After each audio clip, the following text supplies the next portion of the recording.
Hi friends, welcome to my YouTube channel. మా channel first time ఎవరైనా చూసినట్లయితే మా యూట్యూబ్ ఛానల్కి ఒక లైక్ ఇచ్చి సబ్స్క్రైబ్ చేయండి. Please me like, me subscription అనేది మాకు మోటివేషన్గా ఉంటుంది. ఇలాంటి మోర్ వీడియోస్ చేయడానికి మాకు సపోర్ట్ చేసినట్టు. ఇప్పుడు చూస్తున్న ఈ ప్లాంట్ కామన్ నేమ్ ఫ్రూటెడ్ గ్రౌండ్ అంటామండి. దీని బొటానికల్ నేమ్ వచ్చేసరికి కోకినియా గ్రాండ్స్ ఫ్యామిలీ, కుకుర్బిటేసి ఫ్యామిలీ.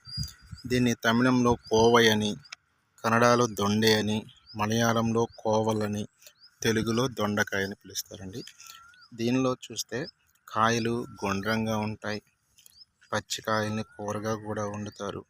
కొన్ని ప్రాంతాల్లో లేత ఆకులను కూడా వంటకు కూడా ఉపయోగిస్తుంటారండి. ఇది సంవత్సరం పొడవునా కాయలు కాస్తూ ఉంటే దీన్ని పందిరి ఎక్కిస్తారు. అంటే దీనిలో టెండ్రిల్స్ ఫామ్ అవుతాయండి. అంటే వీక్ స్టెమ్డ్ ప్లాంట్స్లో ఏంటంటే టెండ్రిల్స్ ఫామ్ అయ్యి అవి మెకానికల్ సపోర్ట్ తీసుకుని, ఇవి చూస్తున్నారు కదా, వీటిని టెండ్రిల్స్ అంటారు. ఈ టెండ్రిల్స్ ఫామ్ అయ్యి ఈ మెకానికల్ సపోర్ట్ తీసుకుని పెరుగుతాయండి. వీటి వల్ల కూడా చాలా ఉపయోగాలు ఉన్నాయి.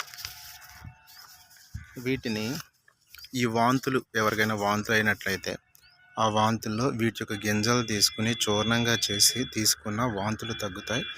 మధుమేహం ఉన్నవాళ్ళు కూడా నీళ్ళల్లో ఎండబెట్టి దీన్ని తీసుకున్నా సరే మధుమేహం తగ్గుతుందండి. నెక్స్ట్ జ్వరం, ఎవరికైనా జ్వరం వచ్చినట్లయితే ఆ జ్వరం వచ్చిన వాళ్ళు కూడా 3 ఆకులు లేదా 4 ఆకులు పసరును నీటిలో పిండేసి వాటి యొక్క రసాన్ని గ్లాసులో తీసుకుని జ్వరం వచ్చినప్పుడు తాగినట్లయితే ఆ జ్వరం కూడా